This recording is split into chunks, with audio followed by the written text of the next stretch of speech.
I would like, if I may, to take you on a strange journey.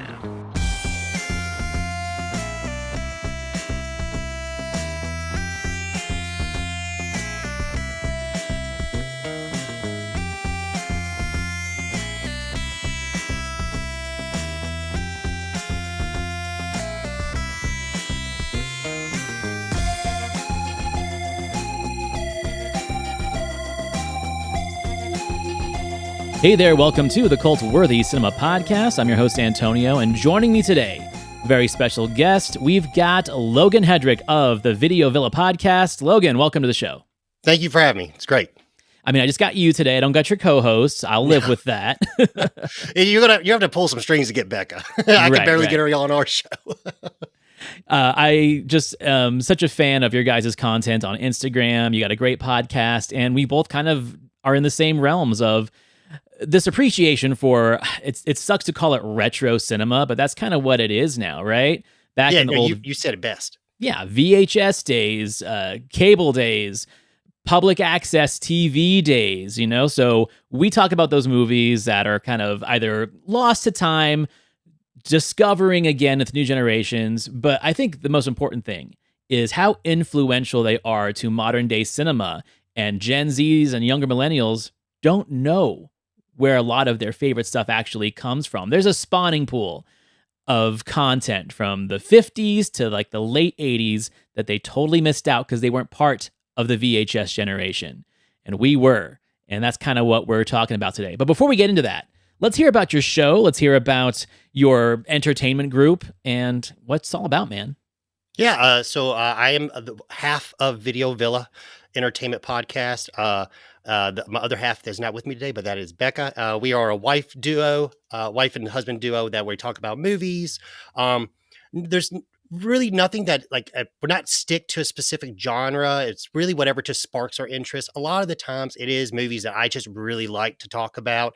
And sometimes it's Becca's first viewing. So we kind of get that new look, that fresh eyes on something, and you kind of get a fresh perspective versus someone who is more into film like me. Right. So it leads room for really fun conversation. So we'll do anything from Beverly Hills Cop to Friday 13th to, we just did Teenage Mutant Ninja Turtles, and our last episode was Django Unchained. So it's a big variety of different types of movies, just movies that we love, enjoy.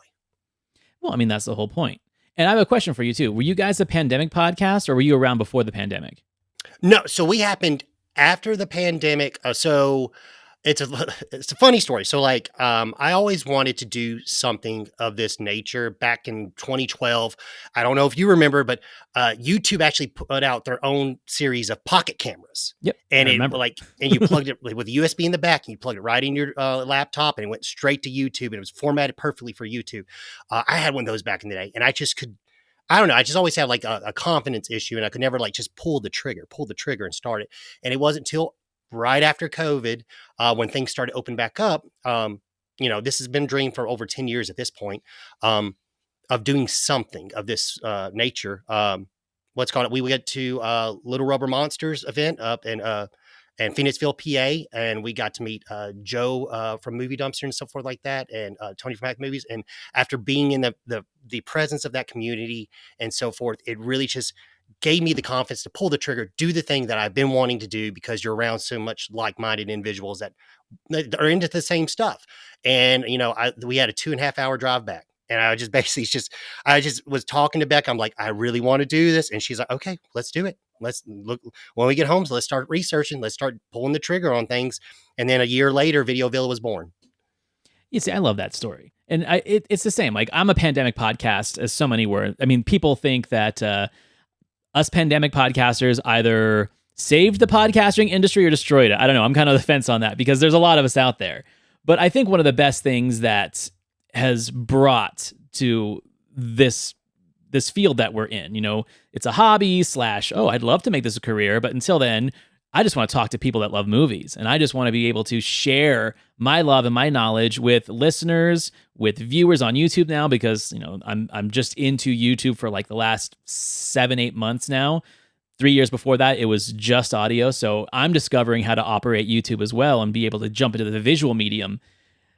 I think one of the things that I think is really, really great about having so many people doing this Cinema Podcasters is that we can all learn from each other. Yeah, Hack the Movies and Movie Dumpsters, I've learned a lot from just by watching them. Like, I don't know those guys. I mean, I interact with them every once in a while on Instagram, but being able to see what people are doing is like, oh, you know what? I should move my camera that way. I should invest in a better sound system. I should have a better background behind me. You know, like, why are all my movies over there and not behind me to show that, hey, I'm a collector too, not just a podcaster. I love that. I love being able to kind of like, it's not like I'm cross comparing of like, oh, I'm going to try and be better than them. It's, you see people who've been doing it for a lot longer and you can really learn a lot from them. And I've met very few people in the dozens and dozens and dozens of people I've talked to that I found pretentious or egotistical. Everyone just loves the movies and loves talking about them. I haven't experienced yet this, you know, drought situation of you're eating up all my content or you're eating up all my listeners. It's very, very communal, and I love that. Yeah, I mean the community, you know, is very arms open. I mean, it's great. And then like I really like the way that your show, how it's a conversation, and you really do, y'all just want to talk about movies. And how did that make you feel? This pulls from these strings back, you know, X amount of years when I first saw it and stuff like that. You know, that's the conversations that I think are that people want to listen to. They want to listen to, well, how'd that make you feel? Or why are you so drawn to that? And explain why. And I think that's one cool thing that I really like about you guys. That's what y'all do. And that's the concept of talking to fellow moviegoers that like to talk about movies. And that's what you're pulling at. And that's what you're trying to open up and learn a little bit more about your co-host or your friend or that individual that you're waiting in line at the movie theater for. You know, you just start a conversation, and before you know it, that hour-long line that you're waiting into some event felt like it was only 20 minutes because y'all just been, you know, talking about movies the entire time. Right. It's like we kind of cracked the code in a sense when it comes to having these discussions, because I feel like sometimes if you find yourself in a room full of people that aren't necessarily movie lovers, they are movie scholars, and all they want to do is tell you how much more they know than you do. And by doing this, it's like we found the people that we actually wanted to talk to in those situations, but it's a shared experience, and we might have different opinions, but we get more out of it instead of like that one dude in the lobby of the art house theater holding court and not letting anybody else talk. And there's podcasts like that too. I haven't reached out to any of them yet. They're out there, and that's fine. You do you. But yeah, like we said, this is more about what these movies did to us. I really do think there is a difference between like the movie lovers and appreciators and then like the scholarly ones that just really want to be the only ones speaking. No, it's always with movies. It's a back and forth conversation. Yes. Like one time I went to an event and my wife wasn't able to come with me, and it was something I really want to go to. It was a special midnight showing. And you know, I'm standing there by myself, going to see two movies back to back, no one else. And you know, I just saw a guy and he had a Elephant Man shirt on. And I was like, I like that movie. And then he's like, you like David Lynch? I was like, not really, but I like that movie. But then see, there it is. Like, it's like I was able to have an open conversation. Like that was his favorite director, but he was completely okay with me not personally liking all his films. But obviously we connected on one thing because I really do like Elephant Man. And then, you know, literally I were standing in line. He's like, hey, you want to sit with me and my brother? There you go. I made a new friend. What's called just by talking about movies, just to kill the time. Yeah, absolutely. It's a fantastic experience. So I sent you a list of all the episodes that I've been trying to knock out, and you picked one that I've been trying to do for like the last 2 years now, and I can't believe no one's picked it, because it really is a great double feature, and there's the perfect theme, and that is the Night of movies. We're doing the Night of the Comet and Night of the Creeps. Two 1980s, I can't call them zombie films. You know, they do have zombified people in there, but they're, you know, a borderline post-apocalyptic / sci-fi slug movie. And I think they're both a lot of fun, and they're both similar enough and different enough from each other to make a good double feature, and that's why I put them together. So why did you pick this off the list? Because I really enjoy these movies. I'm Great. not gonna. I will say though, also like I'm not one of these people that I knew about these movies for a very long time. I have the VHSs over here, but like, so I didn't grow up really watching horror till I got older because I was a scaredy cat. But I love looking at the tapes, and this tape was burned in my head as a little kid because I always saw it and it looked so cool. I would never rent it, but it always looked so cool. And it wasn't until I got older and started like actually going back and, trying to find those movies that I could somewhat recall back then. Don't remember the titles, but I could recall seeing the tapes. That movie being one, another movie called Offerings being another, Yes. and Troll 2. I mean, those three tapes, and probably Night of the Demons 2. Those were just burned in my head by walking down the VHS aisle. Which Troll 2 poster though? Because there's two Troll 2 box arts. Is it the one that has like the big giant one behind With the the axe? Yeah. Yeah. It's got nothing to do with the movie, but Nothing. That movie that looked poster, terrifying. absolutely. Yeah, you look at that case. I don't own the VHS yet. Uh-huh. It is to be added to the collection. But that tape is with the kid at the steps and the big monstery troll, terrifying to like a 5-year-old. Yeah. You know what I mean? But, I mean, I'm not going to rent it, but like, I definitely like to look at it. Another one more was Evil Ed, because that one was pretty graphic with it had a head splitting open with an axe going into it. I do have that one.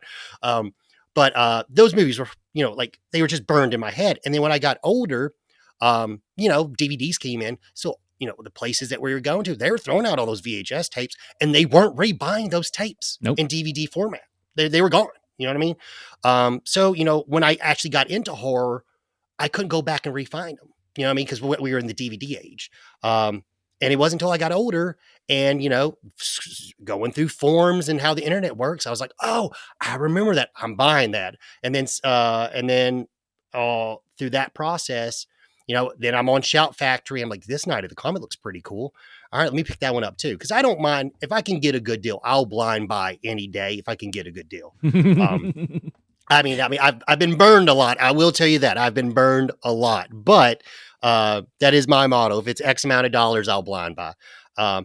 And I just got lucky that both of them are just bangers. They are Great bangers. Great films. And when I saw them on the list, I was like, oh, we got to talk about those because those are fun.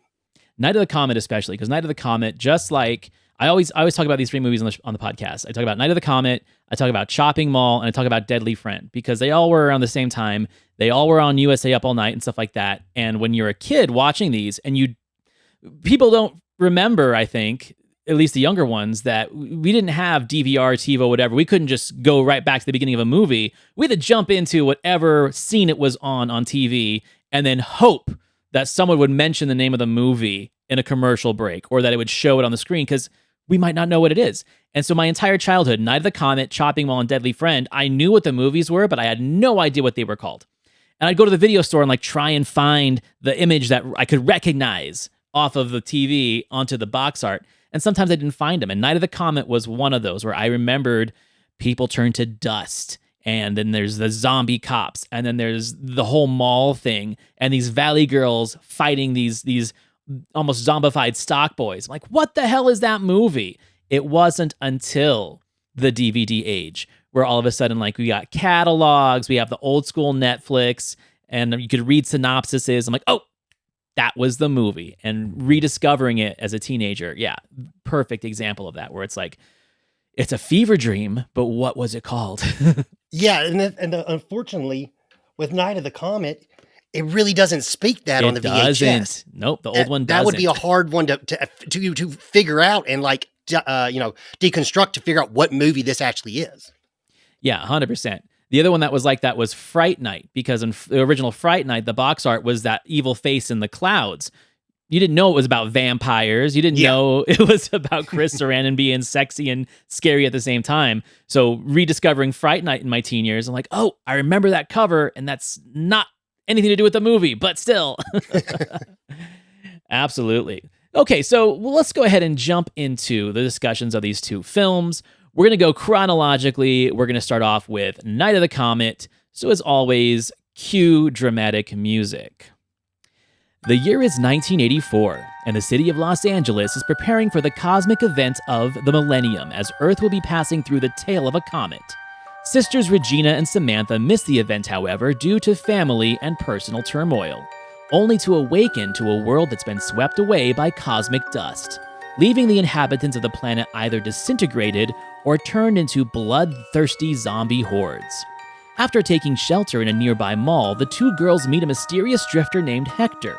Soon, the trio are battling it out with zombie cops, crazed department store stock boys, and a group of scientists with suspicious motives in Tom Eberhardt's Night of the Comet. So, when you actually finally watched this movie, based on like the little that you knew about it, what was your original expectation? Were you going in for full horror, or did you kind of get that this was going to be kind of like an almost satirical 80s comedy horror with a little bit of Roger Corman grindhouse thrown in there? I definitely was going to think it was going to be when I saw the cover art, the Shout Factory like new cover art that they made with them toting the machine guns on the front. I was like, okay, this is supposed to be fun. Like this is going to be a fun time. There's two girls that are very attractive, and one's in a cheerleader uniform, and they're holding Uzi. Oh, well, sorry, Mac 10s because they wanted 10s. Uzis. Oh, Catherine Mary Stewart and Kelly Maroney, man, like such iconic female characters of the 80s. Catherine Mary Stewart, the first time I remember seeing her was Last Starfighter as a kid. And then The Apple, which is a crazy musical from Canon Films. And then this. And then eventually Weekend at Bernie's. But starting off in like the horror kind of cult genre, she is so iconic. And then I already spoke about Chopping Mall. Kelly Maroney in Chopping Mall kind of being like the final girl. Such a great actress of the 80s, especially for films like this. And you put them together, right? To me, that's like Stallone Schwarzenegger sharing a bill, but for like female action stars of the 80s. Yeah, and they play well so much. I mean, to be honest, Kelly Maroney, when she, like, I didn't really know. I mean, it had been forever since I watched The Last Starfighter. So I don't, not Kelly Maroney, sorry. Mary Stewart, when she was in Last Starfighter, it had been, years since I'd seen that movie. I watched it when I was little with my grandmother, and it was fun because it had spaceships in it, whatever. Mm-hmm. But when she stepped on the screen in this movie, I was like, these are those starstruck moments. I'm like, I got she is. Yeah, I mean, she is beautiful. I mean, she is a beautiful lady. And the point where I almost think was like, why have I not seen her more? You know what I mean? Mm-hmm. It was like one of those moments, like the only moment I can remember being a kid is going to see Transformers and seeing Megan Fox for the first time. It was just like, I don't know who this lady is, but I want to see more stuff with her in it. You know what I mean? This was her. I was like, oh my God, this lady she's just classic beautiful. And then she starts to talk and she can act great. And she's cute. She's funny. And then you see her being playful with her sister and the sister back and forth. It's just a great time. You can't not have but a good time when you watch this movie. I mean, Catherine Mary Stewart, especially in Last Starfighter in this film, what I really do like about how they cast her, and I don't know if it was just, happenstance or coincidental, but the fact that they don't make a point of her being so absolutely gorgeous, right? Like in Last Starfighter, she lives in a trailer park with her grandma, right? Like, you should be out in Hollywood. What are you doing in this trailer park hanging out with these dildos in their pickup truck, right? I never understood that, but I appreciate it because it's like, oh, this is someone that doesn't even recognize the fact that they are so gorgeous. They're just a great person. In this, she's essentially just a movie theater employee. She wears a little tux, she serves popcorn, and she sleeps with Michael Bowen in the projection booth, right? Like, she should be an actress in Hollywood in this movie. She lives in Los Angeles. So I love that they do cast her in these roles where, like, she's not really identified as the bombshell.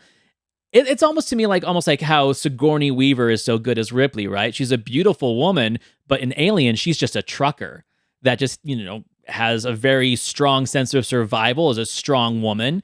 And that's what Catherine Mary Stewart in these movies does, is she's a very strong, strong-minded woman, survival instincts, and she doesn't take the time to be like, oh, I need to put my makeup on or look great before I go do something. She's just, it's almost like a blue-collar mentality, and it's sexy as hell, I gotta tell you.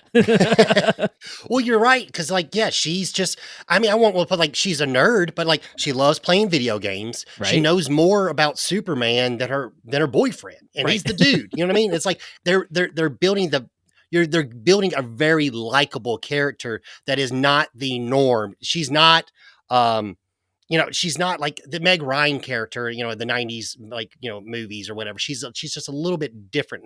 Obviously this is pre Meg Ryan, but she's definitely one of the boys, kind of, Right. you know what I mean? Well, and I like the fact that the reason why we relate so well to her as an audience, especially us dudes that are into this kind of thing, is she feels attainable, right? There is a moment in time, I'm going to say like the late 90s on, and Michael Bay does it exactly what you're talking about in Transformers, where you do put these female characters that the draw is that they are unattainable, that they are way, way beyond your goal, beyond your mark. Like you are not in their class at all. Where this one, it's like, yeah, you might be intimidated talking to her because she is so gorgeous, but talk to her for a second and you realize, oh, you like playing Tempest in the movie theater. You like watching old sci-fi movies, right? Like that's candy for us, right? That's puppy chow. We are just going to eat that up because this beautiful woman is attainable for us. I love that. And then Kelly Maroney's character, she kind of comes off as the rich little spoiled girl, which she kind of is. She's the stepsister. The dad's rich. He's out in Honduras or something, and the mom is having affairs in the neighborhood in their big house. So you can kind of tell that she was like kind of the spoiled one. She brings that attitude, but also that's given her like this survival instinct of, well, I can handle things myself. My mom's a bitch and I'm going to go hide in the garden shed. Like she does have that kind of personality too, which is very different than the character that she plays in Chopping Mall, where she is, the fragile one. This one, she's like the strong one too. And I like that with this movie is because if you went by the stereotypical ways that these kind of stories are told of this time, and even now, you're going to have one strong female character and then the weak one. And between the two, they come together and to like a symbiotic relationship where one can't survive without the other. But in this one, they're both just badass. They both are badass. They're both strong. They both have zero qualms about taking out zombies or non-zombies in the sense of surviving and protecting the people they care about. It's something that we didn't see a lot of, at least in movies like this in the 80s that were on the big screen. We did see echoes of it in like the Roger Corman movies of the 70s and like, Big Bad Mama or Crazy Mama and stuff like that. But we were able to put it in a sci-fi film in the 80s and people totally bought it. Oh yeah, and the thing is, it really comes down to the writing, because the writing here and how they played the characters was they really did stick to the script. There was some improv, but mainly it was the script that they stuck to. But if you are someone of siblings, Mhm. and it's definitely if you know someone who has two girls, and you always know one's kind of the sweet one and one's kind of like the little, like, I'm going to get my elbows dirty. You know what I mean? Yeah. And it typically is always the baby of the group. And it's the perfect scenario. I mean, you got the older sister that, is like a little nerdy or whatever, a little bit different. But then you got the punky one that is, a little bit, has a little bit, not let's say confidence, but no BS mentality, Mhm. and that's exactly what we get in the movie, and it's amazing. And every time when they're on screen together, it is very enjoyable because they actually feel like real sisters. When we find out that the world's been swept away, and it's so cool because like this wasn't a big budget movie, but we hear about when they have to like shut down the whole city, like in Vanilla Sky, so Tom Cruise can run down Times Square, or in what's the other one? The Denny Boyle 28 Days Later, where like they shut down London, so everything looks deserted. I mean, this one they had to like really kind of pick and choose like what blocks they shot down. There's some matte painting and forced perspective stuff too, but it still holds up. And I was worried too, because I remember when I was like watching it on 4K, I was like, ooh, I hope those like matte painting lines don't show up too much. And they don't. Like it was really well done. And I think that's one of the things that makes this movie so cool is the what if. The what if factor of it's almost like a rapture kind of thing, right? Because this isn't everyone turned into zombies, it's everyone just being swept away. And then the survivors at some point will become zombified. That brings us to like the science part of it, where we do have this think tank group this group of army people that saw this comet coming, had a prediction this might happen, and so they kind of bunker themselves. And that's where we get like our fun genre character actors. We get Jeffrey Lewis, who is in all those Clint Eastwood movies. But the big one for me is Mary Woronov from the Andy Warhol movies and the Paul Bartel movies like Death Race 2000. And she's in Chopping Mall and Eating Raoul, coincidentally with Robert Beltran, who was Raoul in Eating Raoul. So bringing those guys back together. It's funny that this wasn't a Roger Corman production because it feels like it should be. It feels like it should coexist with Chopping Mall, right? Like it does have that same kind of vibe, but just a little bit more of a punk rock attitude. Yeah, I mean, you think about this movie was made, not even $1 million. They say about $700,000 budget, and it actually the thing is when it came out too, like it did not perform bad. It was yes, it wasn't a blockbuster, but I mean, people enjoyed it. There was a lot of good reviews written about it. You're looking at, I think it was made over 14 million in the box office, which is very successful for a $700,000 movie. And in the first month of it, it never dropped below the number 6 movie in the theaters. And it had some pretty good, Terminator was out at the time.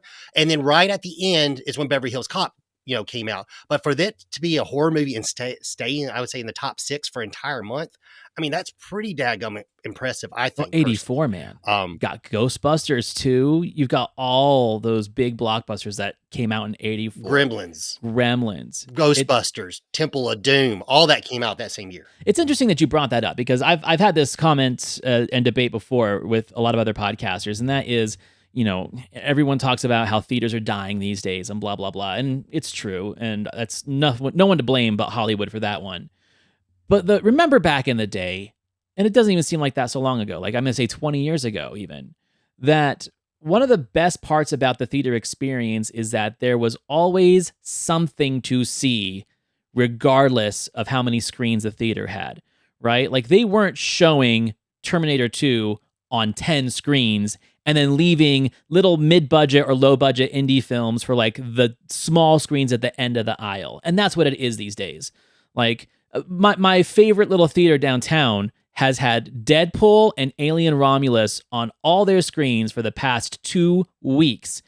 In the meantime, movies like Strange Darling have come out, Blink Twice, and they're not on any of those screens. I got to drive like 30 minutes the opposite direction to the Ultra Megaplex to see it. But when back in the day, you could have a horror film, a romance film, the big budget blockbuster, an animated film. Like you could have a variety of things to see. And that's where movies like this really prospered. It was like, oh, we missed Terminator. Let's go see Night of the Comet. It starts in 15 minutes. We don't get that anymore because it's like, oh, I missed Deadpool at 10. I'll go see Deadpool next door at 10:20. It's crazy, and that's why theaters are dying, in my opinion. No, I agree. I worked at a theater. That was my very first job. It was Shady Brook 12, and we had 12 theaters. And we didn't duplicate movies. We never duplicated movies. If you missed a time spot, you missed the movie. You had to wait another 2.5 hours to 3 hours to see the second one. It wasn't like it is these days. And they're like 12 different movies. And yeah, we don't have, if you can't see a movie sometimes in 2 weeks, you're not seeing the movie. And that really does, I feel like as far as viewers goes, it really does suck. Because like my instance with Maxine came out, and I wanted to see it. And my theater didn't get it till Monday. Didn't make any sense. It didn't, because it came out during 4th of July. Usually that Thursday, I go see movies before they hit on Friday. Thursday at 10:30. That's my spot. Exactly. And so I went to go see it. It didn't come out. I looked on Friday. It wasn't on Friday. And then I just checked on Monday to see, like, because you can look a week ahead. And I was like, okay, well, maybe come out next Friday. I'm like, well, now it's in theaters on a Monday. Why didn't it come out last weekend? Didn't make any sense. So like, yeah, I mean, these kind of dumb things, it's disheartening to the moviegoer when this stuff happens, because I remember a day, and this makes me sound old. I'm not even that old. I'm just like this. I remember a day we had the $20 special. It got you 2 tickets, a large popcorn, two large drinks, and a box of candies. And it was the date night special. We sold those things like that's the only way we sold tickets, mainly because it just made sense.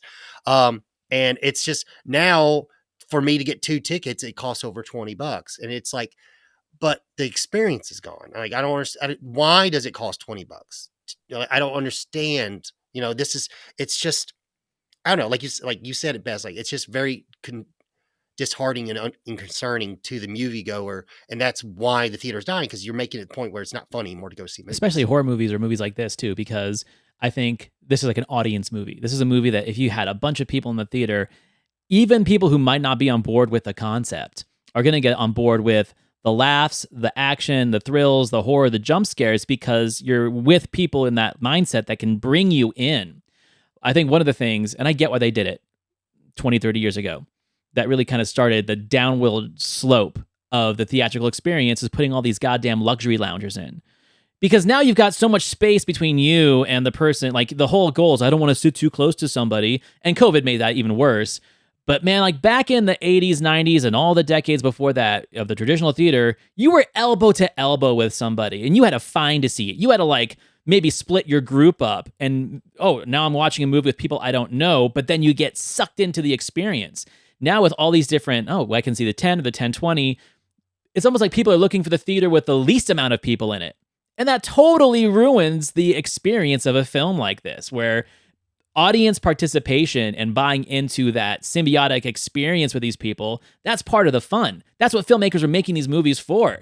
And yeah, they play fine at home by yourself because we're nerds, right? We'll watch this by ourselves on our laptop if we had to. Oh, I'll watch it on my little phone. I know, I will sit there on the couch just with my phone propped up if that's the only way I can watch it. Right. But I feel like that's another reason why movies like this don't play that well anymore, because that audience doesn't exist anymore, because they've been essentially bottlenecked into this idea where it's like, I have to have my own lounger, I have to be 2 seats away from someone else, and I have to see it whenever I want to see it, not when the movie tells me I need to see it. It's just bad. Anyway, we went off on a tangent there. So to kind of finish up on Night of the Comet before we jump into Night of the Creeps, what would you say is like your most memorable moment of this movie? And what do you think has been influenced by this film in modern cinema or TV, entertainment? So probably my favorite part of the film, I like when Hector comes into play. He's a really likable character. And I mean, I like how it plays kind of like we get to see 2 storylines going on at the same time. I really like how we got these main characters. Okay, now we're going to take a break. Let's see what's Hector's life's like. And he goes visit his mom's house. And I'm all about feelings and stuff like that. I like movies that make you feel something. And I will say nothing is more sad when he goes to his mom's house and he starts looking at the paintings. I'm not paintings, but the pictures. Like, that is like, even though like that's not exciting scene, then you get the little, the reanimated, what do you want to call it, little boy. But I really like that scene because it just sets you down. Like, look how real it makes it real. It's not funny. It's just kind of like, you kind of have to sit in it for a second, because he's all about like, I've got to see if they're okay. I've just got to see, I can't live my life without seeing if my mom's still there. And so I really like that. Yeah, I like that. It's like the Romero moment of the movie where it's like, we're getting out of the flashy neon of the mall and we're taking it back to like, oh, these dead people were live people once, and there's people that loved them. And I'm always one for a zombie child too. But yeah, I love that scene as well. Yeah, and then as far as your second question goes, I mean, I did see that apparently Josh Whedon quoted that this was like he uses a heavy inspiration for Buffy the Vampire Slayer, which I can definitely see, because that is kind of like that towards the end of the Valley Girl Clueless era with that character, and I could definitely see that, and I love Buffy the Vampire Slayer. I love that movie. And you brought up Deadly Friend earlier. I love that movie too. That movie is amazing. Like you swap out astro zombies for vampires, and it's essentially the same thing, which I dig it. Yeah. So see, for me, like, I think my favorite part of the movie, I'm going to be a little bit girly here.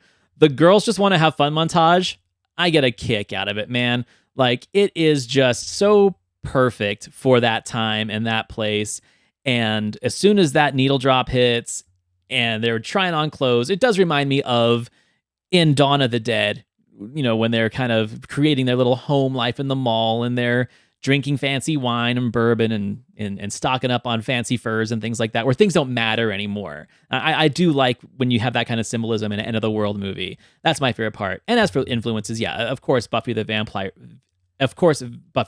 Slayer, but even more so, I think that when we look at like strong female characters and the way they're represented in horror now, you can't not turn a blind eye to this movie because these are those strong girls, and even though it is very 80s and it's very stylish and very Valley Girl, I think that they are very iconic for when we see no longer like the Jamie Lee Curtis final girl always in fear. We are now seeing final girls that are a lot more aggressive, right?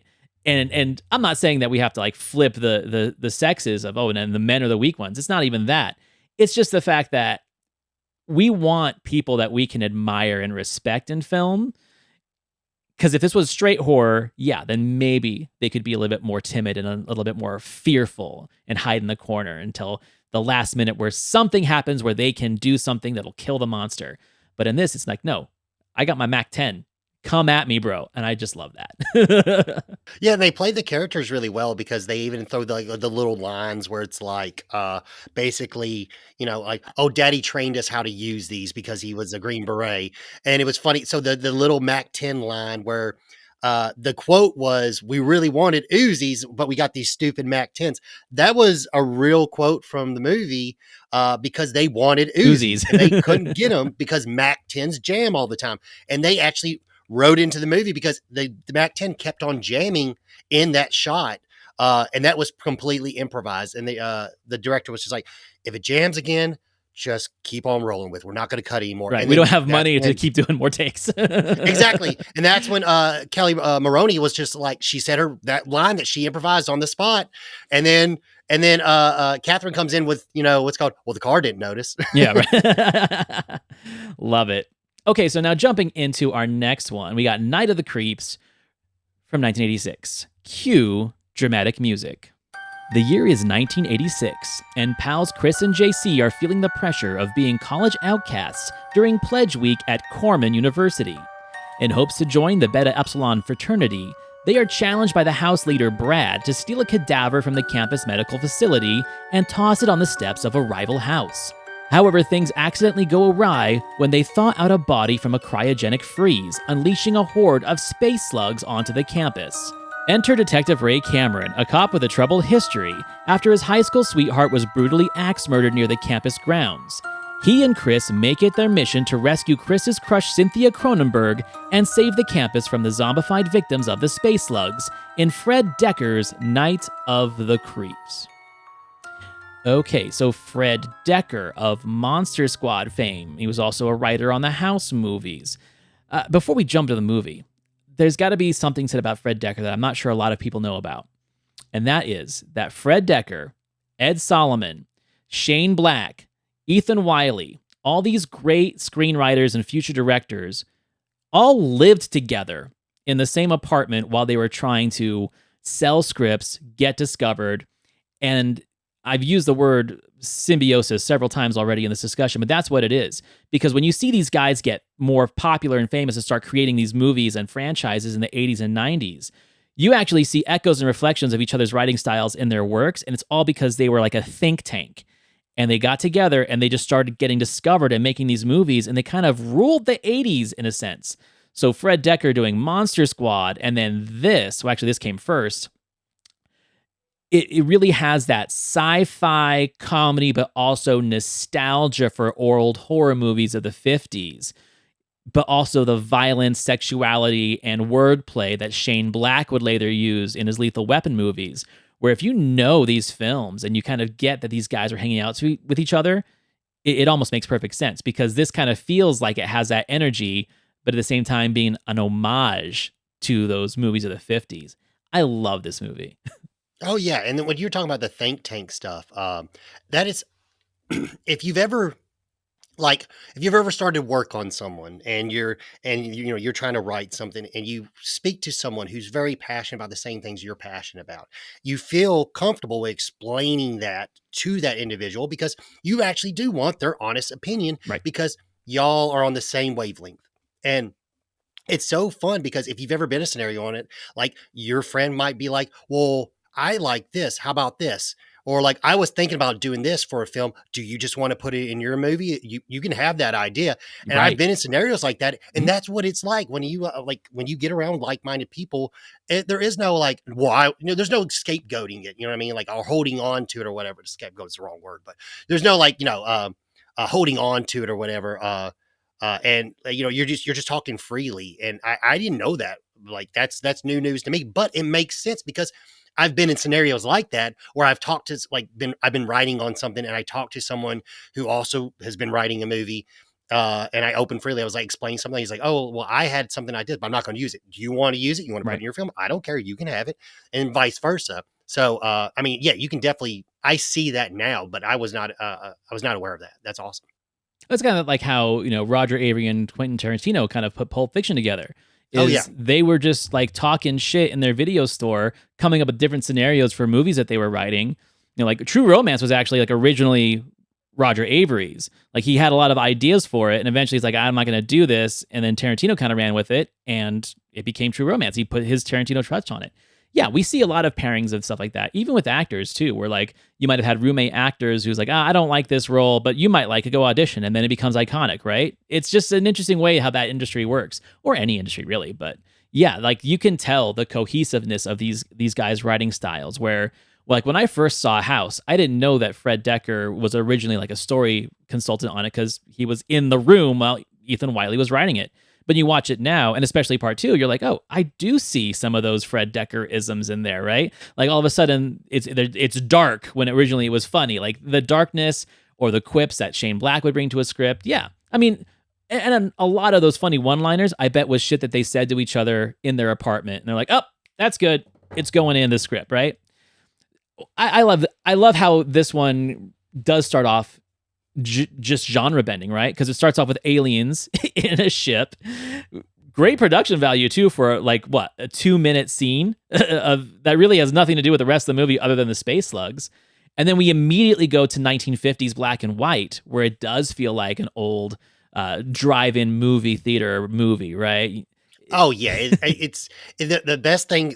So the best thing that I can reminds me of is remember watching Angry Beavers. I don't know if you ever watched that show, but they were all about old, 50s sci-fi black and white. And I love the fact that it actually is in black and white. And then we get this, the cars, the music. I mean, you got the platters playing.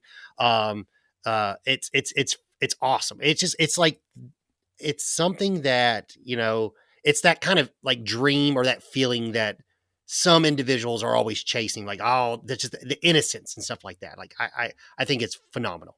And then we move into modern times where it's like we almost are walking into an 80s college campus movie, like an Animal House movie or a Revenge of the Nerds movie. We got Chris and JC, Jason Lively, who I think is hilarious in this movie. He's great. He's also good at the action scenes.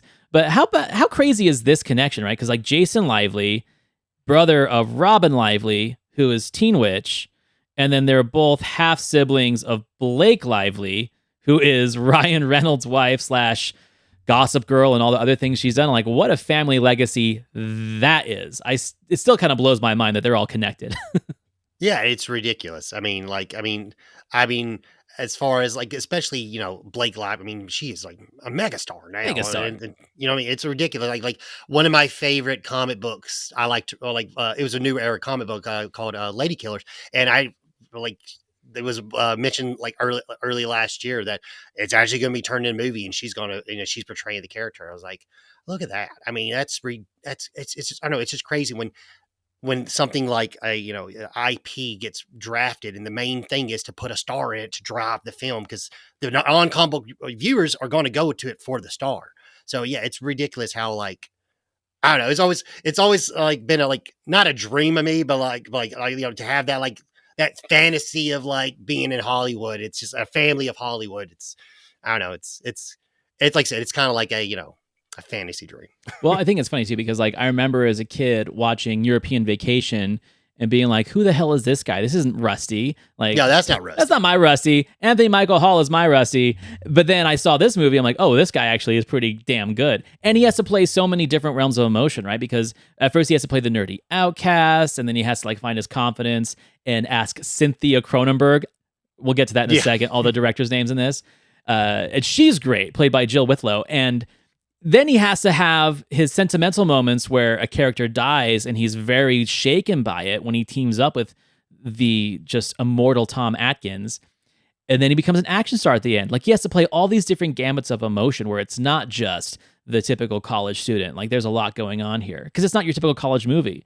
It's got its comedy, but then also it has its horror, its zombie elements, its space slug, and a serial killer part as well. Like this movie throws everything into the kitchen sink and it all works. Oh yeah, 100%. I mean, like I will say, one of the best scenes in the movie is the boiler room scene. I mean, the furnace or where it was. I mean, where right before he goes there, he finds his recording and it explains the the transition that he's going into, and it's so heart wrenching because like you like that character, you didn't want to see that character die. It was great. You know what I mean? And it reminds me of being younger playing like Resident Evil. And then if you played Resident Evil 1, you would get the journals and you would read the transition of the people morphing into zombies and how upsetting and sad every time you find a new journal page, you'd read it, you're like, oh God, you didn't even want to find the next one to continue reading because it was so sad. But everything in this movie works. I can't say the comedy it's not played down, in a stupid tone. It's just classic funny. It's the violence is witty and funny at times, but yeah, it's also like, oh, that's actually good gore. I'm not grossed out, but you actually worked on that prosthetic for a while, and it looks great. I mean, there's just everything that they do, all the beats that they hit.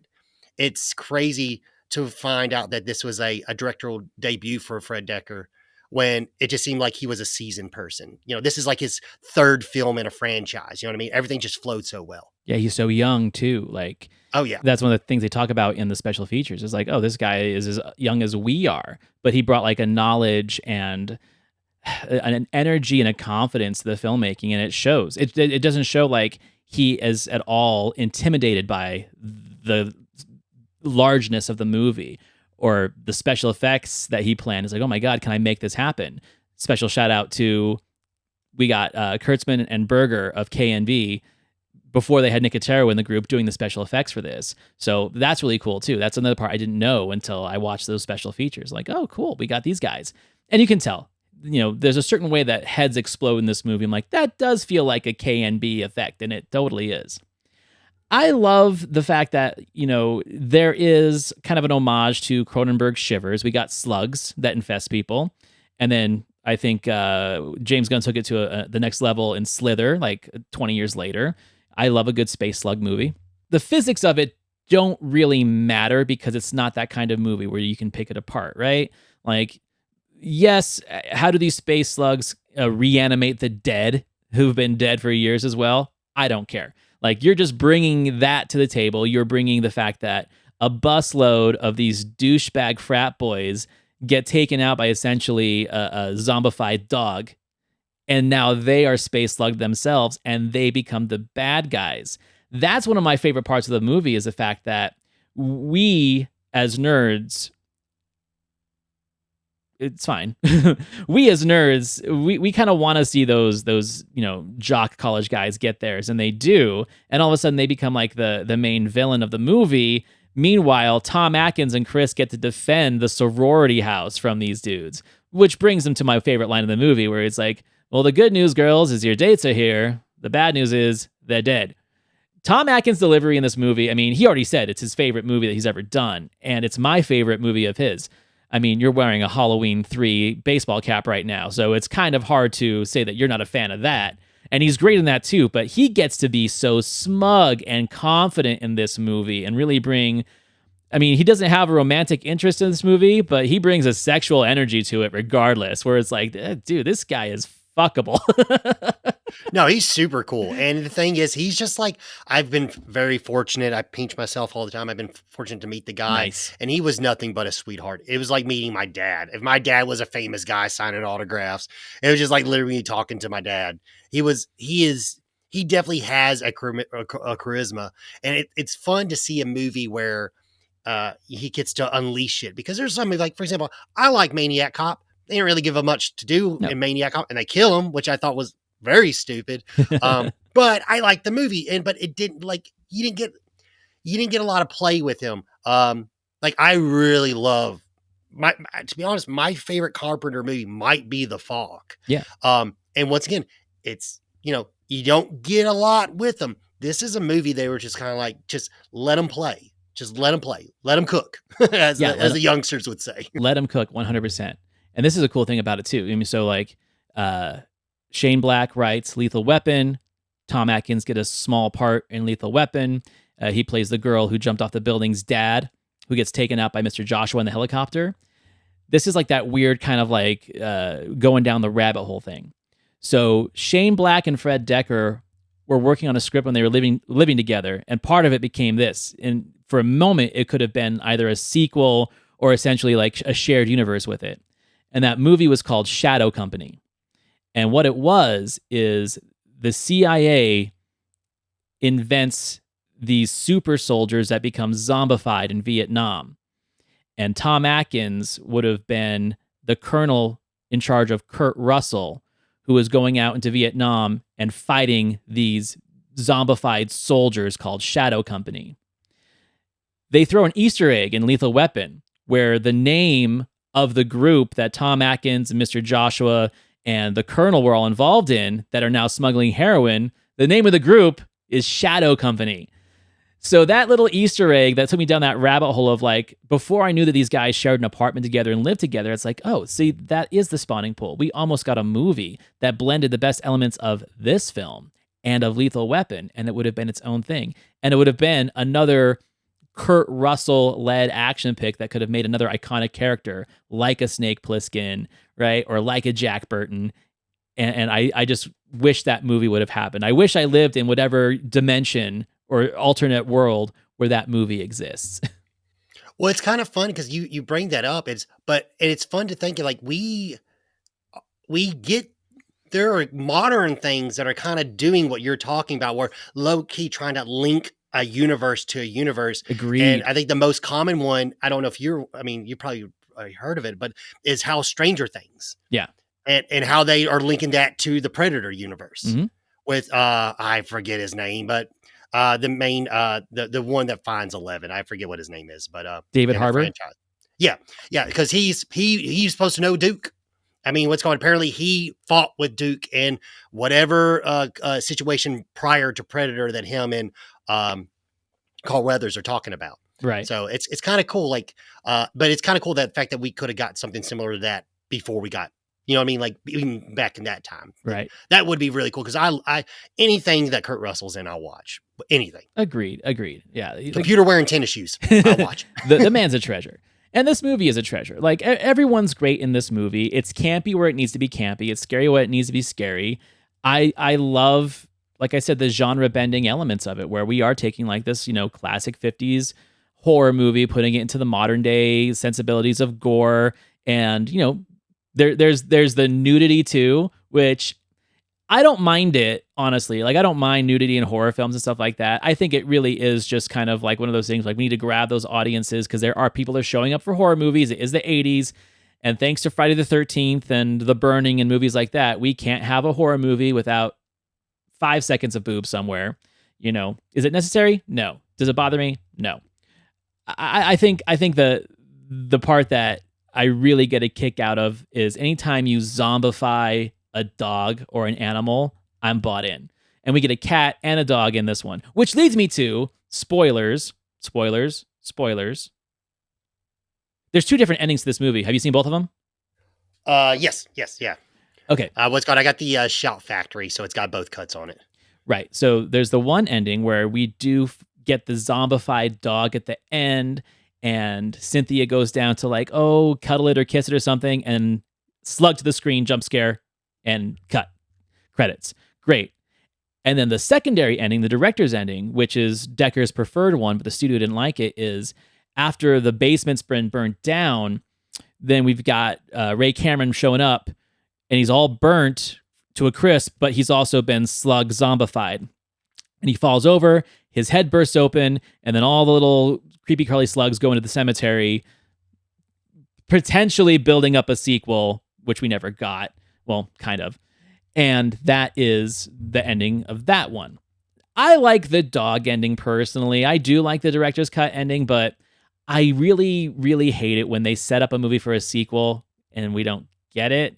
Buckaroo Banzai is probably my biggest example of that, where they promise us a sequel in the closing credits and we never got it. Just give me an ending and then build the sequel later. Gremlins 2 does that great. Yeah, to be honest, that's one thing is like I don't need a. Don't get me wrong, I do like the director's cut. I really do enjoy it because I like seeing the spaceship come back and them kind of trying to look for the slugs, like 30 something years later or whatever. I do find that fun. But I don't need a teaser for a sequel. You know what I mean? I don't need I don't know. It's if the movie is good enough, it's going to stand on its own, and I'm not going to want a sequel. And I think my personal example of that is the Iron Giant. It sets it up for a sequel. I don't want a sequel to the Iron Giant. Right. I don't ever want to see Iron Giant 2. I don't need it.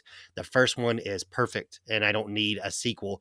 I like the fact that I do like the ending a little bit, not to set up a sequel, but the fact that he is okay, and eventually he's going to come back to Hogarth. Right. That's all I care about. I don't need sequel baiting. I'm too old for that now. I think the remake of The Blob does it pretty well, where it's like it does have an ominous apocalyptic ending, but I wouldn't call it ambiguous or sequel setting up because it kind of fits with the character involved in that scene. And I think it's a means to an end, right? Like, especially when it's a man-made thing. If it's a man-made thing, then we're just asking for trouble and we deserve to be taken out. This is a little bit different with space slugs. It wasn't us, but yeah. All right, so what's your favorite moment of this movie, and what do you think its greatest influence on modern-day cinema was? So my favorite part, to be honest, it's probably, like I said, once again, it comes down to the feelings. It is sad, but it's like, those are the moments I like. Like, I do like I like the scene where they actually go to the boiler room and he finds his buddy, and then you see that the slugs have been sizzled. It's just, like I said, it kind of it changes the temperature in the room a little bit when you get to that scene. It kind of brings it down and it gets you in the feelings a little bit. So then when the climax comes, you're more entitled to root for the climax, and you're more on the edge of your seat to have a happy ending based off of what depressing scene we got previous. I love those kind of that kind of roller coaster. Like I love those kind of moments where it's like it makes the payoff 10 times better when we get to the payoff. As far as modern day movies, I will say probably, I could definitely say probably Zombieland. I could definitely feel a Zombieland comparison. Ooh, I like with that. Just, I don't know, even though it's not okay, it's kind of, I know maybe that's a little bit of a stretch. Maybe Night of the Comet would be more like a Zombieland.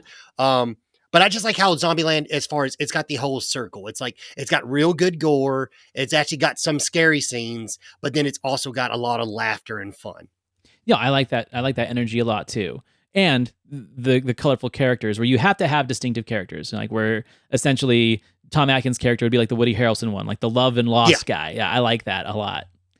So for me, I really do like what you're talking about, especially like the inner depths of that scene where JC leaves the tape with the recording of, how to kill these things and essentially professes his love to Chris. I mean, that's very proto for those days, where we're going to really kind of take that kind of leap about the emotional connection between these two, but it makes a lot of sense.